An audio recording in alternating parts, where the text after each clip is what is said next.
Hezký dobrý den, vážení a milí. Vítám vás u druhého Čertcastu, podcastu Střeboně, když se koukneme pod pokličku toho, jak se tady žije, co se daří a co drhne.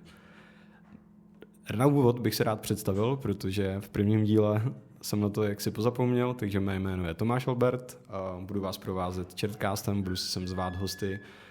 A mým dalším milým hostem je člověk, který se tady narodil, pak z ní nadlouho zmizel z Třeboně a teď se vrátil s docela jasným názorem na to, jak se má město dělat líp. Ondro Zbudila. Ondro, ahoj. Čau Tomáši, díky za pozvání. Tak, Ondro, ty jsi se tady narodil, chodil jsi tu na základku, na Gimpl, řekni nám něco o sobě, zkus to rozvést. Když to rozvedu teda kousíček dál, tak po základce a po Gimplu jsem šel studovat vysokou školu, kterou jsem si záměrně protáhnul o 2 roky, abych se věnoval taky něčemu jinému než jenom škole. A v rámci toho svýho pobytu na té univerzitě jsem využil programu Work and Travel a 2krát jsem vycestoval do Ameriky. V pauzách jsem taky mezi zkouškovýma jsem jezdil učit na hory lyžovat a 1 semestr jsem strávil v Lotyšsku na programu Erasmus. Jo, určitě. To je super, že ty školy vlastně takhle umožňují těm lidem vycestovat, těm mladým lidem a poznávat trochu jinou kulturu a trochu jiný svět, protože aby taky poznali trošku něco jiného v tom mládí, než jenom tu naši českou kotlinu. Ty jsi tady v Třeboně i dělal nějaký sport? Byl jsi aktivní sportovec? Hele, hrál jsem házenou do nějakých žáků, pak jsem přestal. Pak jsem teda potom jsem objevil torpédo a místní kulturu. Nejenom tady teda, ale i třeba deltu v Lomici, že jo? Kdo si pamatuje. Byl jsi nedělní do Výčep, pak si poznal Výčep. Říkal jsi teda, že jsi po Gimplu utekl do světa, nebo po té vejšce. Nejdřív si teda šel na tom programu Work and Travel do Ameriky. Hele, já když jsem teďkon se připravoval na ten rozhovor, protože jsem si říkal, co po mně asi tak bude štít, tak jsem vzpomínal vlastně, co všechno jsem dělal. A říkal jsem si, že to úplně nakonec tak promarněný čas nebyl. Kdy ten Work and Travel, nevím, jestli ještě v tom rozsahu, jak to bylo tehdy, tak jestli to funguje dál, ale my jsme měli tu možnost na 5 měsíců vycestovat, z toho 4 měsíce to vízum fungovalo na práci a pak si mohl někde cestovat. My jsme byli 2krát v Montaně, pracovali jsme ve Steakhouse, ale tak to jsou takové jako drobnosti, k tomu spíš cestování. My jsme to využili na to, že jsme hodně cestovali. Koupili jsme si tam auto a projeli jsme celý západ, všechny parky. Já jsem slyšel, že ty taky, člověče. Já taky. Já teda už ne při škole, nebo respektive já o prázdninách jsem dostal tady od jednoho místního kamaráda, který s náma hrál florbal, tak on každý rok o prázdninách letních, tak v Americe vlastně scháněl lidi na práci, na vlastně vysokoškolákům malovat koleje, jakože vysokoškolský koleje, ne ty železniční. Takže tam jsem se vlastně dostal taky do Ameriky, máš pravdu, kde jsem strávil jakoby 2 léta po sobě. Nejdřív na Floridě, to jsme v Orlandu a procestovali jsme vlastně Floridu, Key West, Kennedy Space Centrum jsme byli a tak dále. Pak na přelet mezi Floridou, tak jsme letěli ještě do New Yorku na pár dní a v druhém roce vlastně jsme procestovali celý západ potom. Takže ve Vegas jsme si půjčili auto a jeli jsme dolů do Los Angeles, San Francisco a pak zpátky Vegas, kde jsme to auto nechávali a procestovali jsme plno těch národních parků přes ten Park Pass, který oni tam mají a viděli jsme toho spoustu a byl to nezapomenutelný zážitek. Ty určitě máš něco podobného taky. Mě strašně překvapilo, jak jsem tě znal jenom tady z tohoto prostředí, tak jsem nevěděl úplně, tvoje pozadí, ale jak jsme se teď potkali. Chceš ho ukázat? No, člověče, ale byl jsem teď na základce na přednášce o sexologii nebo o sexuální výchově a nemáme si to takhle na veřejnosti ukazovat. Jo. Takže ne, děkuju. Jo, je to doporučený. Hele, ale když se vrátím k tomu cestování, jo, mě to přineslo potom posléze první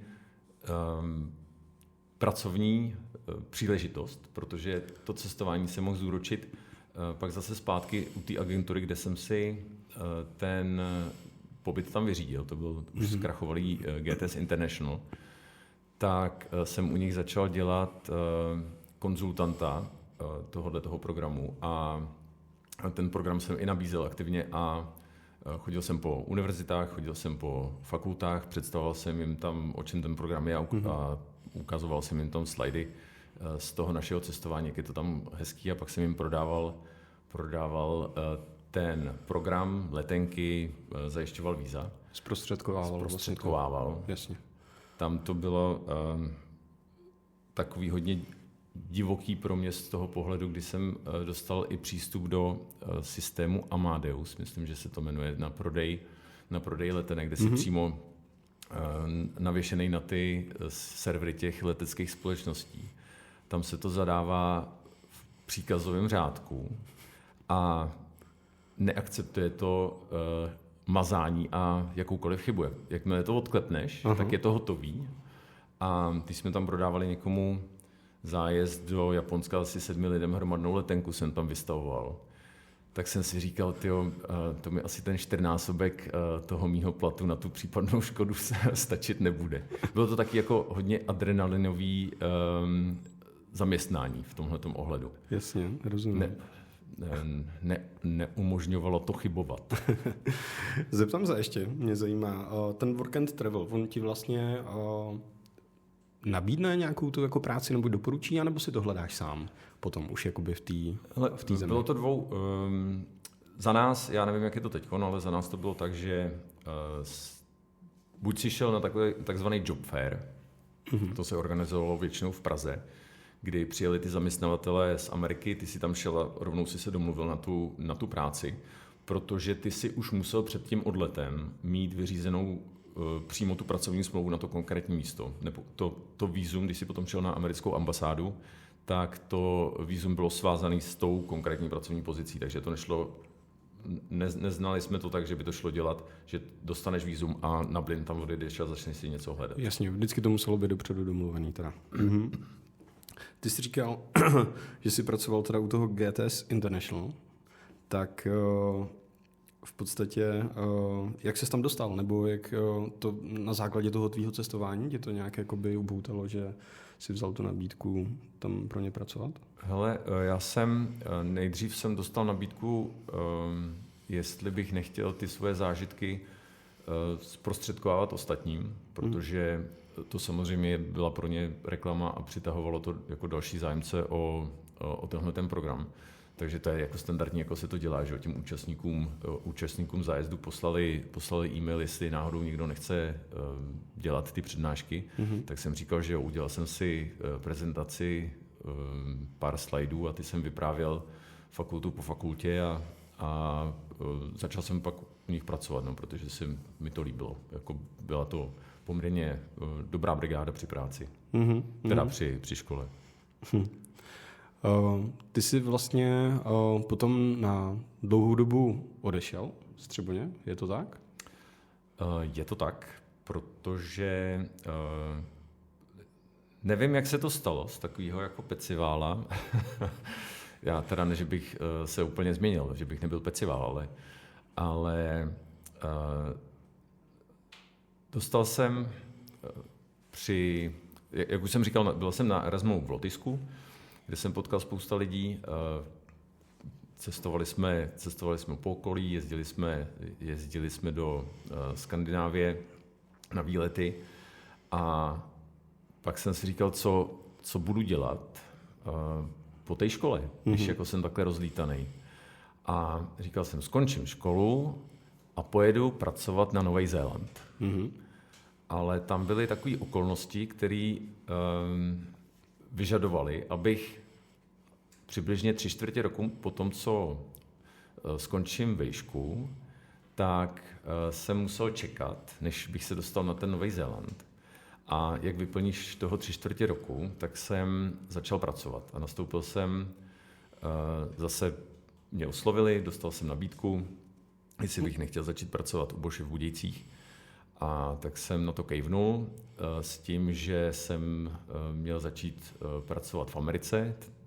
To se nepovedlo, tak místo toho jsem dostal nabídku jít pracovat do Německa. Tak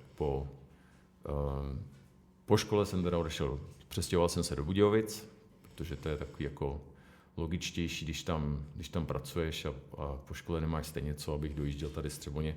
Takže jsme si pronajali byt v Budějovicích a tam jsem začal svoji hodněletou exkurzi do průmyslu. Do průmyslu, ale jako mimo Třeboň hlavně. Jako. Jasně.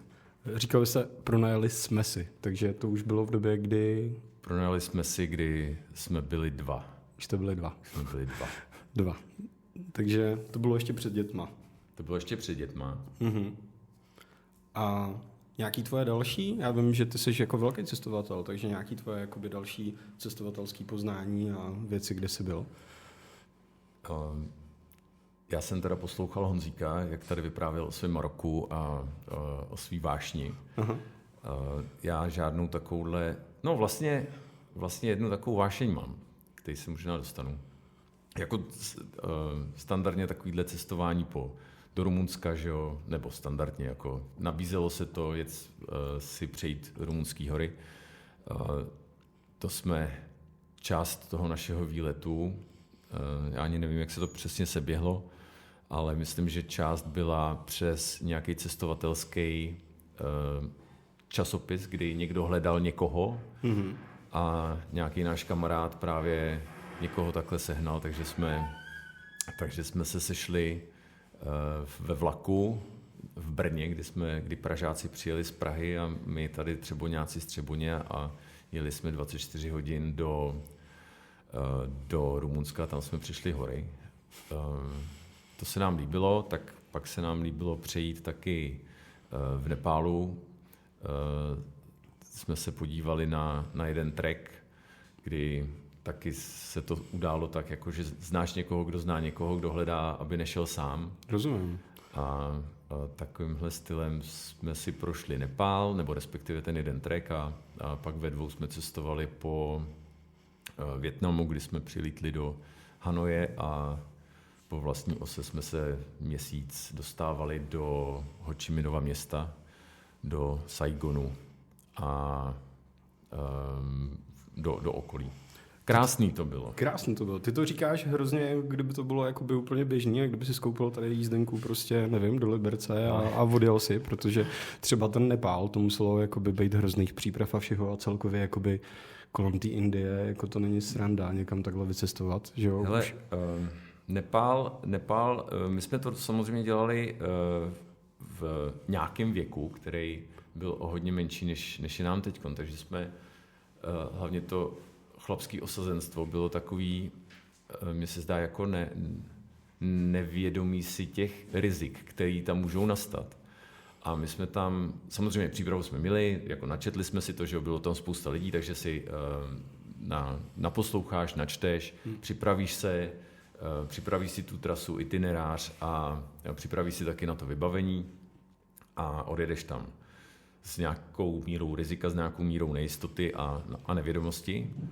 A co jsme teda co jsem naprosto podcenil, tak to byla ta síla té přírody, kdy nám tam začalo pršet a pršelo den a pršelo víc než den a my jsme tam byli v nějaký takový kamenný kůče na poloostrově jedné řeky, nebo on to nejdřív byl takový potůček, pak to byla řeka, pak to byla větší řeka, pak z toho poloostrova byl v podstatě takový ostrov s malou přístupovou cestou a okolo toho ostrova a té řeky byly ty strašně strmý vysokánský kopce a najednou po těch asi 36 hodinách, co chcalo, ale jako strašně chcalo, tak najednou jsme začali slyšet takový jako divný rány A ty rány bylo to, že tam padaly kamenný a bahnitý laviny a začaly ty kopce všechny začaly sjíždět.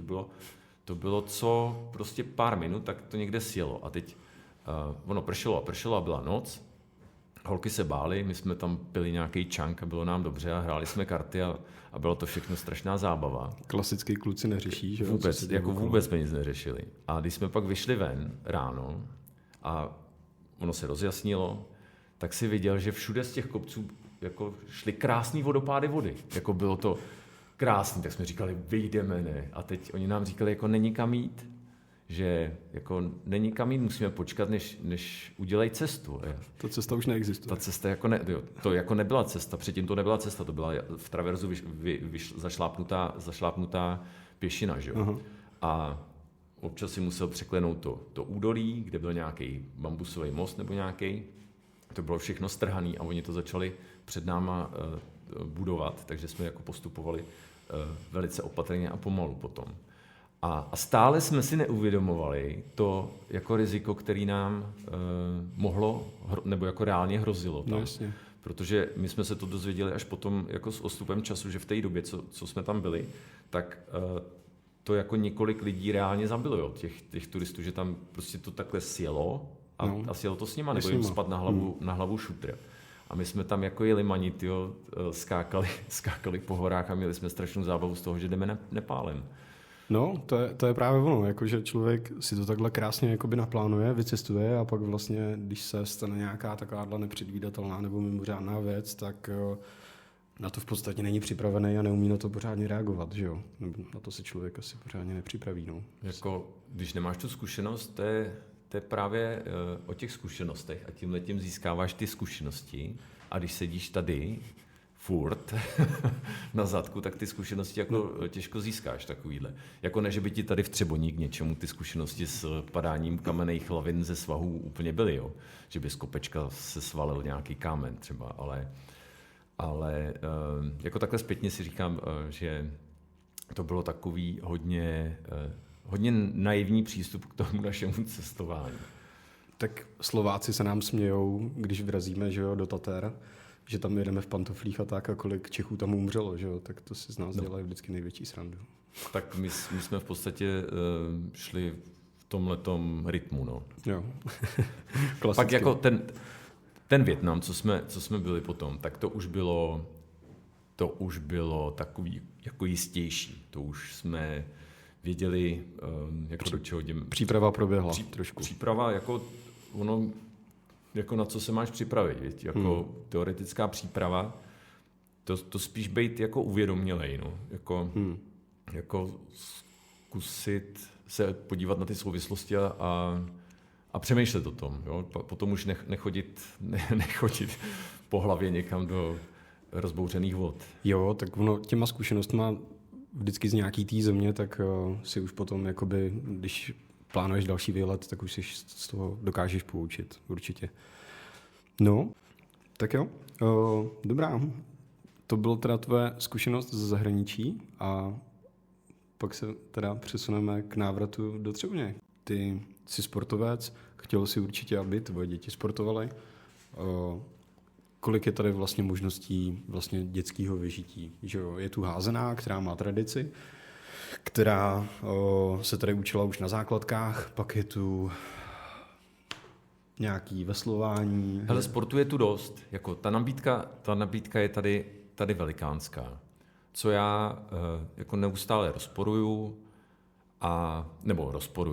jako co připomínám a co komentuju, tak to je ten způsob té organizace. Všichni to ví, jak to funguje, že jsou tady prostě nějaký zájmový skupiny, který a to není jenom omezený na ten sport. Jo. Ta Třeboň, ta žije takovým tím způsobem, ono se to nějak vždycky dělalo a takhle se to vždycky dělalo, tak nějak to bylo, tak nějak to bude, tak nějak to uděláme, tak nějak. A jakože tyhle ty zájmové skupiny, ať jsou jakýkoliv, tak si myslím, že mají tendence k tomu, jakoby, když to řeknu, takhle privatizovat ty jednotlivé části toho města. Jo. Zvykově to tak bylo, že já nevím, řeknu, jako nebudu zbytečně jmenovat, protože to je těžký potom se takhle konfrontovat, ale jako proč bychom nechodili na ten svět, když jsme chodili vždycky na svět a proč bychom nechodili na ty tenisové kurty, tak jak jsme byli zvyklí chodit na ty tenisové kurty. Jo, já nemám nic proti tomu, že to má být za jako co nejlepších podmínek, ale už myslím, že jsme jakoby překročili nějaký práh, kdy by to mohlo být trošku líp organizovaný z mýho pohledu, jako celý to fungování. A tak, aby to vyhovovalo nám a té dnešní době. Jo. No a proto jako jsme založili tady Třeboňáky a snažíme se upozorňovat na ty některé věci, které si myslíme, že nefungují úplně optimálně a budeme se snažit jako to napravovat, nebo to ukázat ten směr, ukázat ty příklady, jo, a ty příklady všichni znají. To není vůbec těžký. Jo. Vždycky, když se někdo vrátí z Kolína z haly, tak řeknou, tam je ta krásná hala. A když se vrátí z Prachatic, z atletického stadionu, tak řeknou, tam to tak jako všechno funguje dohromady. A tamhle postavili takový krásný skatepark a my máme activity park a starosta mi na zastupitelstvu řekne, že a teď on to ale není sportoviště, to není skatepark, to se pletete, to je activity park pro mámy s malýma dětma. A proč nemůžeme mít? Já jako nechápu, proč si tady jako furt říkáme, jako nechme to bejt, nesahejme na to, teď ono se to nějak jako udělá, ono to nějak bude, jo? Nějak to bylo, nějak to bude. Proč si nestavíme trošku ty cíle vejš a neuděláme to takový, jaký to chceme, aby to bylo, když se vracíme, nebo když vidíme někde, že to někde hezky vypadá, tam je to hezký a tam byli jste v těch termálech a tam to bylo krásný a tamhle mají hezký hřiště. Jo, teď máme teď hezký hřiště v Sadech, ale kurňa, to se jako dlouhodobě se tady můžou dělat tyhle ty věci. Taky mi to tak přijde, že spousta těch věcí, kterých se tady udělali, a nebylo jich teda málo, musím říct, ale ať už to beru z jakýkoliv strany, tak mi přijde, že ani jedna ta věc není dotažená do konce, tak aby si mohl říct, že hele, tohle je super, to je bomba, takhle se to udělalo, jakoby, jak se to udělat mělo. Ať už je to ledová plocha na Tyršovém stadioně, ať už je to ten skatepark a sportovní hala aktuálně teď. A těch příkladů je spoustu. Další, saunový svět v Třeboni.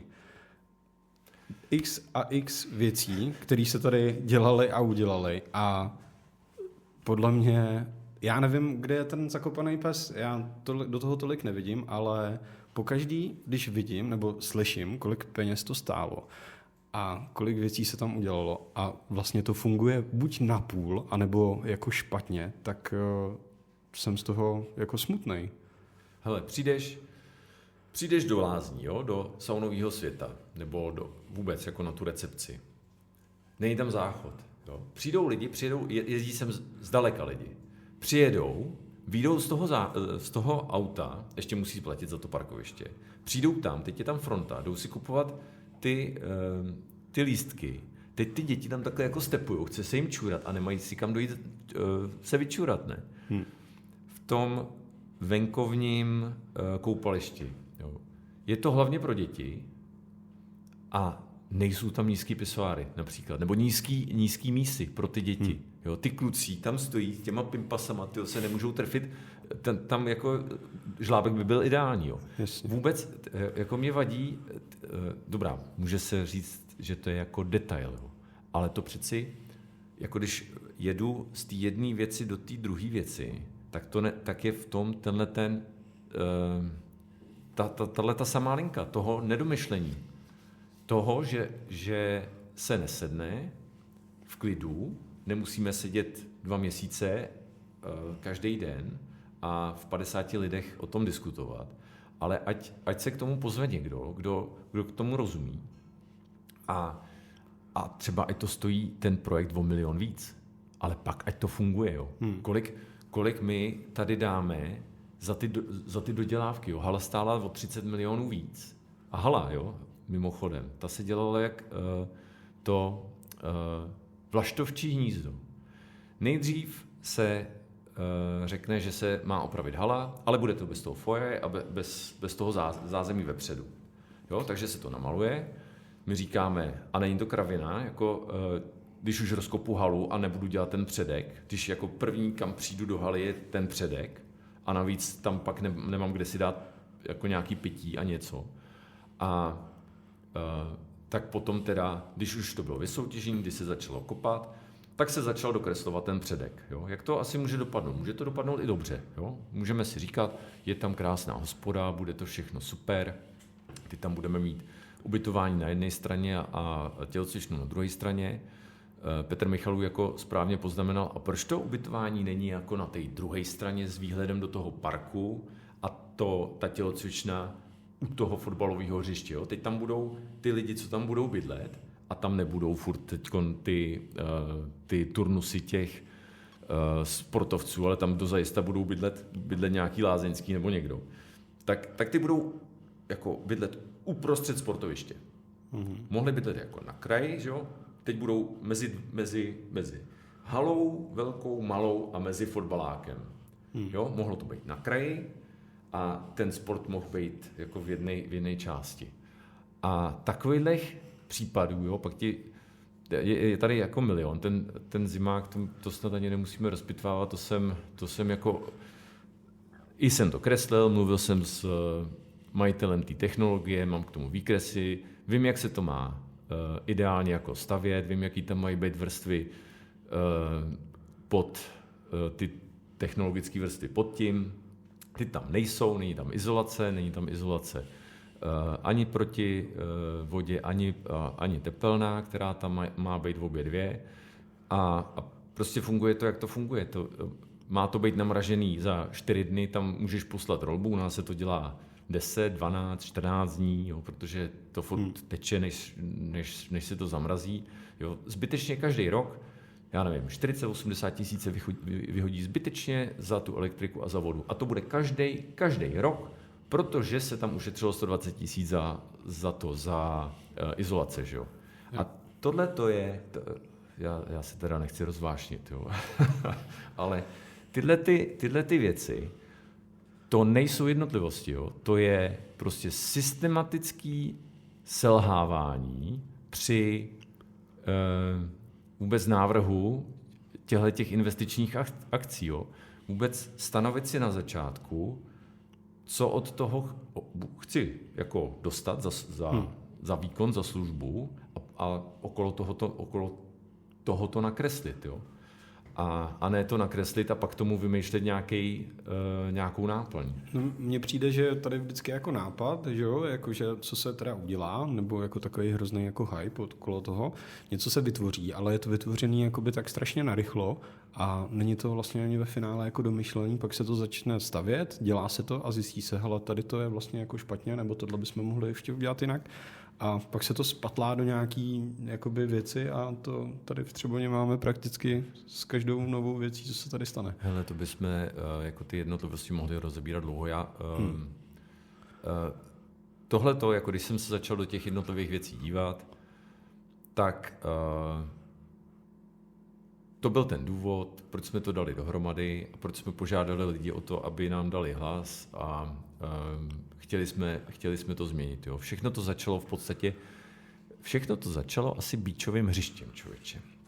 Když jsem viděl, že se dělá býčový hřiště a koukal jsem se do projektu, koukal jsem se do změn, byly tam nějaký změny a říkám, ono se tady odebralo 10 cm písku a odebralo se tady nějaký podložní vrstvy drenážní Funguje to dobře, ale to žádná. Ale to hřiště například nemá jako rozměry soutěžního hřiště. Jo? Hřiště jako bejk je to velikánský, ale ty tam nedokážeš udělat hřiště, kde by si mohl udělat třeba nějakou exibici. Nebo uspořádat turnaj. No, turnaj na jednom hřišti neuspořádáš, jo?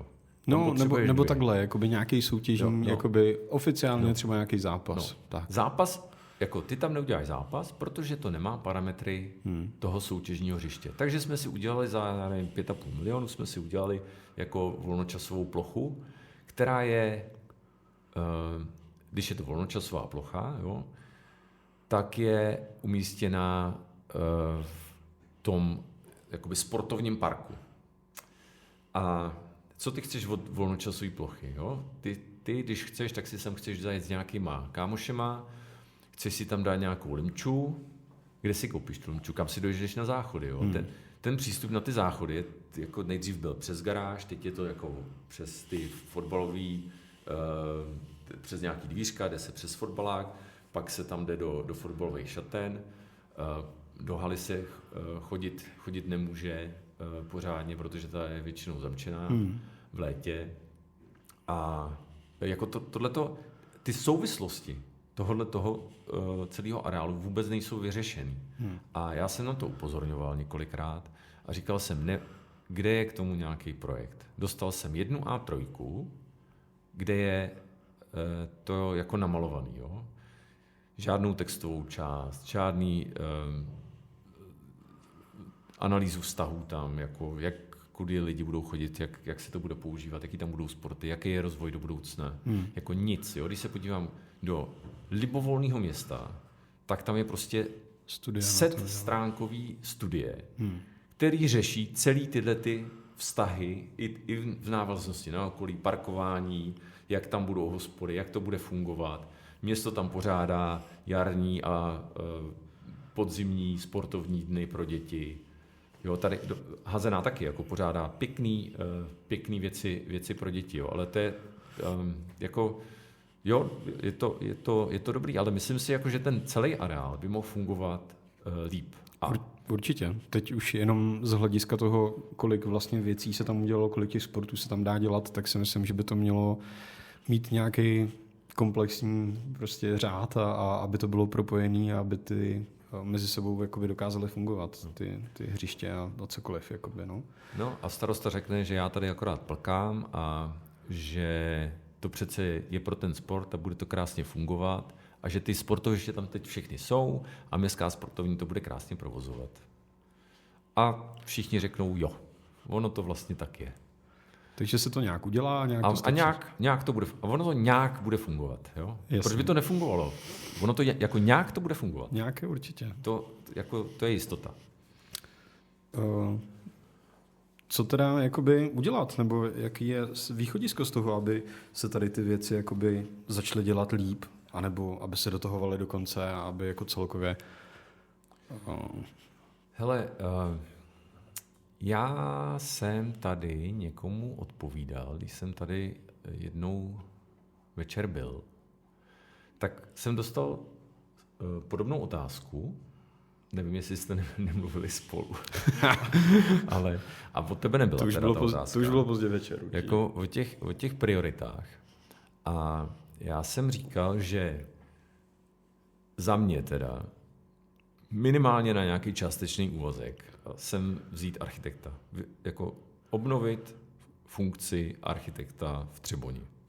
A vzít to urbanisticky, zase jako popotáhnout to a říct si, jak to tady budeme dělat. Ona, jako ta studie, set stránková je udělaná, ta leží, to je rozvojová studie města, to není ten strategický plán rozvoje města, jak má za povinnost město udělat, co je uložené někde u ledu a co se nevyhodnocuje a co nevíme, co se z něj bude dělat a co se z něj dělat nebude a harmonogram do budoucna. Tak to není on, ale je taková pěkná architektonická studie, urbanistická, která jako tohleto řeší. A mně se tady právě zdá, když vidím, jakým způsobem se opravují ty komunikace například, takže tady chybí ten ten masterplán, že si řekne, a já to opakuju neustále, jo, vemu Břilice Holičky například a řeknu, tady mi povede cyklotrasa a tu cyklotrasu povedu těma silnicema a každou další silnici budu opravovat podle toho, aby za těch 20 let mi to vytvořilo ten koridor. Například. A pak si řeknu, hele,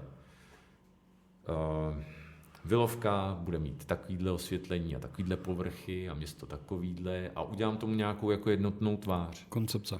A to je špatný slovo. To nesmím používat. Koncepce a strategie, to vůbec, fuj.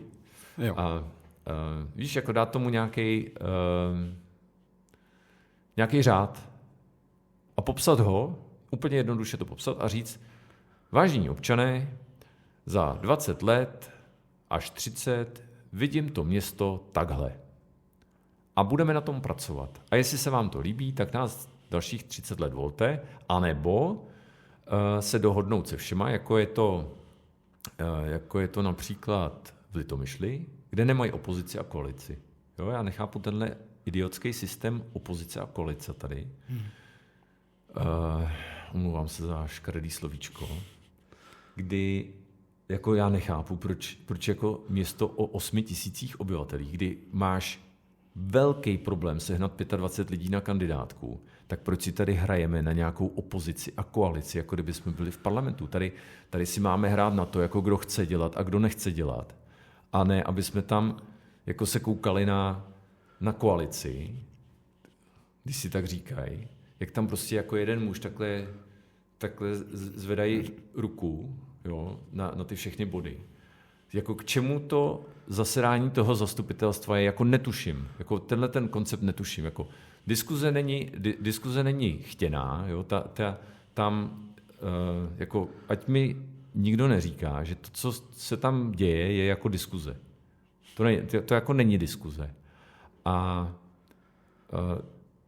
tady je spousta lidí v té teďkon opozici, i v koalici určitě, který by chtěli něco dělat, ale já jako nevidím snahu vůbec někoho do toho dění zapojit. Já tomu nerozumím. Jako, proč se tady takhle politikaří? Jo? Tady to jede systémem parlament, ale my tady nemáme parlament. My tady máme prostě zaprděnou Třeboň, kde už nemáme ani 8 000 obyvatel. A řešíme tady, jestli tamhle budou obrubníky tak, anebo tak. A mohli bychom se jako na to podívat úplně jinýma očima. Takže jo, první byl ten architekt a no a potom, že kultura, já nevím, jestli čert to rozváděl do nějakého... Trošku jsme to tady načínali, no. Do nějakého... sport jsem říkal už. Sport je, jako za mě sport je prostě základ státu, jo. To je základ zdraví, základ týmovosti, jo, mezilidských vztahů. Může to i kazit mezilidský vztahy, že jo, jako všechno, ale prostě ten sport je jako strašně důležitý a to, jak je vedený. Jo. Teďkon všechno to stojí vždycky, tady v Třeboni a jako ta Česká republika je v tom stejná, to není jako Třeboň není jako nějaká výjimka, jo, že to stojí na těch rodičích trenérech, který tam mají nějaký děti a tam je vždycky vlna, oni si otrénují ty svoje děti přes ty kategorie a pak to skončí a pak to veme někdo jiný. Jo. Ale jako zkusme tady vytvořit podmínky pro to, a já jsem to říkal na zastupitelstvu, pojďme trenéry odměňovat jako pořádnýma penězma. A samozřejmě pod nich vyžadovat, ale že, kvalifikaci a to, aby to dělali pořádně. Ale potom jako je potřeba to vyžadovat i od rodičů, jakože jestli jsme se rozhodli dělat nějaký výkonnostní sport, tak to pojďme dělat jako výkonnostní sport a ne jako kroužek, jo? Protože v Třeboni to je jako i v těch rodičích, že se to tady bere takový všechno, tady je to všechno lážo plážo, tyjo. Úplně jako, to je všechno v Třeboně takový lážo plážo, tyjo. Taková Třeboně strašně pomalá, to ti řekne každý, jo, z toho. Když se s někým bavíš zvenku, tak Třeboň je prostě pomalá. Všichni se tady taky jako pomalí a takový Tak tady je každý druhý kapitalista, veď, v Třeboni, to je těžký. Třeba já taky konkrétně. No, nicméně, já na to můžu trošku navázat, protože já tu zkušenost mám taky s tímhletím, protože já jsem tady v Třeboni hrál 10 let florbal a nejenom v Třeboni, ale třeba i v Jindřichově Hradci. A mimo jiné jsem teda trénoval i ženský ve florbale. Když mi bylo 19 let, tak jsem tady založil dívčí družstvo a jezdili jsme na soutěže a vlastně de facto kompletně jsme si to hradili sami. Všechno. Protože byli jsme teda pod Jiskrou, ale Jiskra měla pro florbal nějaký určitý budget peněz, který nám nenavýšila tím naším jakoby přidružením, že já jsem se tady prostě jen tak jako rozhodl založit dívčí klub, takže jsme víc peněz nedostali. Když jsem se nahlásil k panu starostovi na schůzku, k panu Váňovi, tak ta schůzka byla velice rychlá. V podstatě mi řekl, že takhle by za ním mohl přijít každý a že nemá jakoby tolik peněz na to, aby mi tady dával. Když jsem říkal, že tady chci něco dělat pro mladý holky, než aby tancovali někde na diskotékách a měli vyžití jinačí než to, tak mi vlastně odpověděl, že jako, že by mohl přijít každý a takhle by mohl natáhnout ruku každý a poslal mě pryč. Takže to bylo... To je jako... Má pravdu, může přijít každý, jo, může přijít každý a nějakým způsobem to musíš řídit, ale jako musíš si říct, jakým způsobem to musíš, jako chceš řídit. A já, když vidím, to jsme se úplně jako nepohodli v tomhletom mém pohledu, jo, ale s jedním člověkem, ale já to zopakuju, jako jakou funkci mají naši radní. Když se podívám do ne úplně libovolného města, ale města, který to myslí vážně, tak ty jednotliví radní mají u svýho jména na stránkách města napsanou nějakou svoji agendu. Já se věnuju sportu, já se věnuju kultuře, já dělám investice, já budu dělat tamhle rybníky, já budu dělat myslivost, já dělám ulice, čistotu, cokoliv, jo? Mají nějakou agendu. Když se podíváš do Třeboně, tak tam jako nikdo není za nic zodpovědný. Jako nikdo není za nic zodpovědný. A já si říkám, jako, čeho chtějí dosáhnout, jo?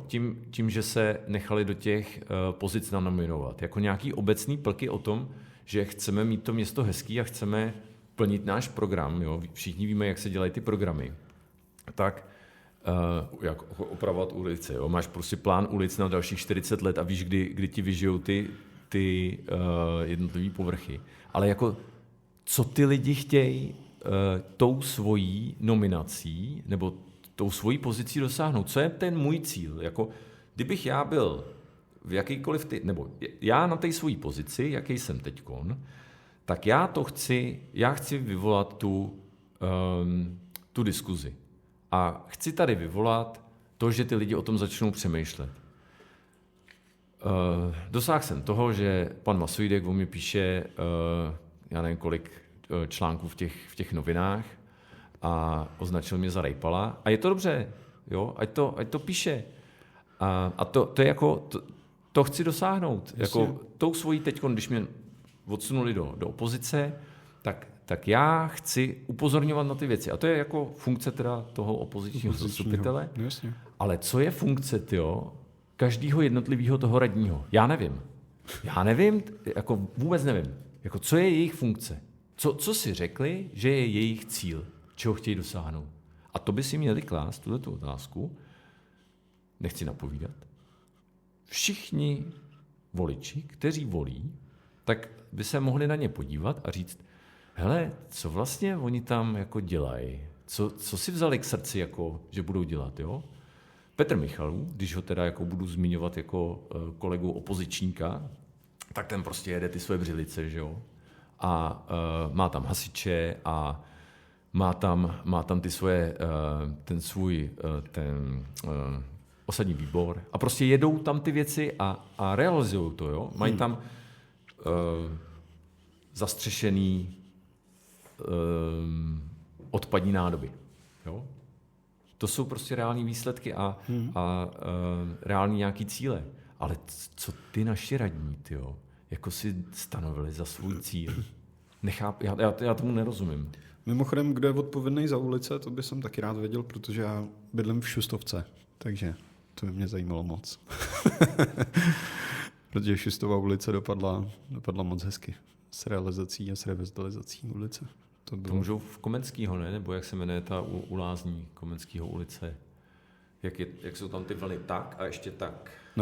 Že tam, když jdeš s kočárkem, tak jako tam velice dobře uspíš dítě a když jdeš s chodítkem, tak se ti jako srovná tvoje rovnováha. A já nevím, jak proběhla teda zimní údržba, teď tam nebyl jsem se tam podívat, ale to musí být jako peklo pro ty, co to prohrnujou.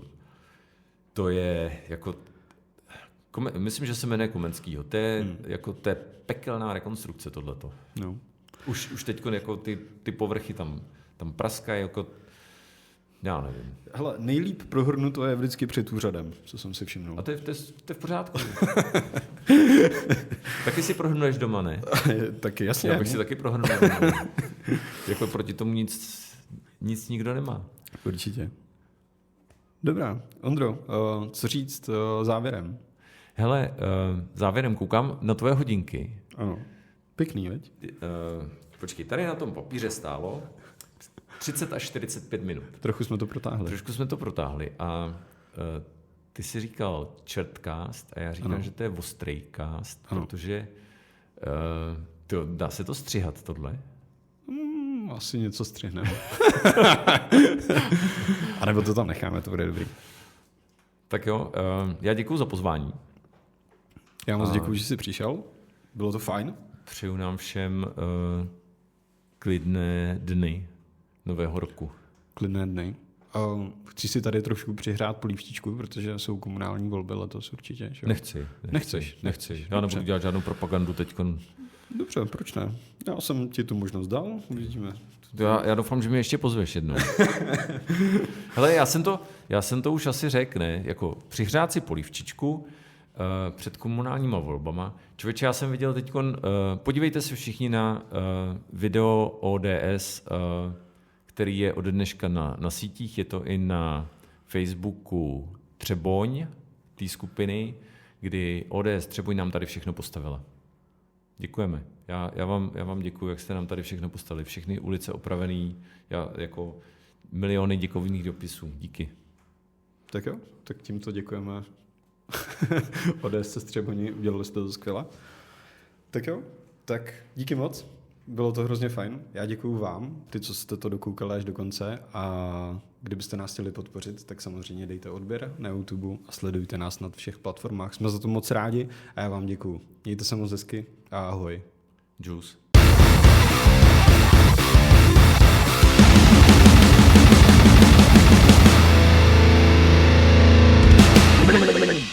Ten porák tím blemcáním, že tě taky houba nebolí.